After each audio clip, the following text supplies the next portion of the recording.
മിശിഹായിൽ പ്രിയമുള്ള സഹോദരി സഹോദരന്മാരെ, പ്രിയമക്കളെ, ഈ പ്രഭാതത്തിൽ ഗലാത്യക്കാർക്ക് എഴുതിയ ലേഖനം 5-ാം അധ്യായം 22-ാമത്തെ വാക്യം, letter to Galatians chapter 5 verse 22. എന്നാൽ ആത്മാവിന്റെ ഫലങ്ങൾ സ്നേഹം, ആനന്ദം, സമാധാനം, ക്ഷമ, ദയ, നന്മ, വിശ്വസ്തത, സൗമ്യത, ആത്മസംയമനം ഇവയാണ്. ക്രിസ്ത്യാനിയുടെ ജീവിതത്തിലെ സജീവ പങ്കാളിയാണ് പരിശുദ്ധാത്മാവ്. ഈ ആത്മാവിന്റെ സഹായമില്ലാതെ ആർക്കും വിജയജീവിതം നയിക്കുവാൻ സാധിക്കുകയില്ല.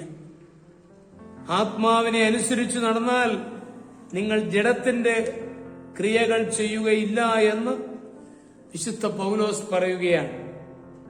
നാം ആഗ്രഹിക്കുന്നത് പോലെ ജീവിതത്തിൽ അച്ചടക്കവും ക്രമീകരണവും വരുത്തുവാൻ സാധിക്കാത്തത് നമ്മുടെ ജീവിതത്തിൽ കടന്നു പ്രവർത്തിക്കുവാൻ പരിശുദ്ധാത്മാവിന് അവസരം ലഭിക്കാത്തതുകൊണ്ടാണ്.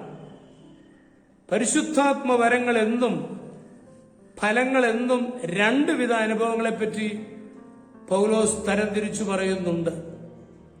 ജ്ഞാനം, പരിജ്ഞാനം, രോഗശാന്തിവരം, വീര്യപ്രവൃത്തികൾ, ആത്മാക്കളുടെ വിവേചനം, വിവിധ ഭാഷകൾ, ഭാഷയുടെ വ്യാഖ്യാനം എന്നിവകൾ ആത്മാവിന്റെ വരങ്ങളാണ്.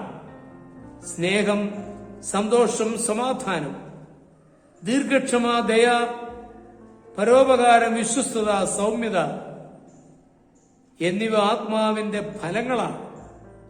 ഫലങ്ങളില്ലാത്തവരിൽ പരിശുദ്ധാത്മാവിന്റെ പ്രവർത്തനം ഇല്ല എന്ന് സാരം. എന്നാൽ പലർക്കും ഒന്നോ അതിലധികമോ വരങ്ങളായിരിക്കും ലഭിക്കുക. ആത്മാവിന്റെ ഫലങ്ങൾ പുറപ്പെടുവിക്കുവാൻ നാം ആഗ്രഹിക്കുമ്പോൾ ദൈവം നമുക്ക് അർഹതയുള്ള വരങ്ങൾ തരും.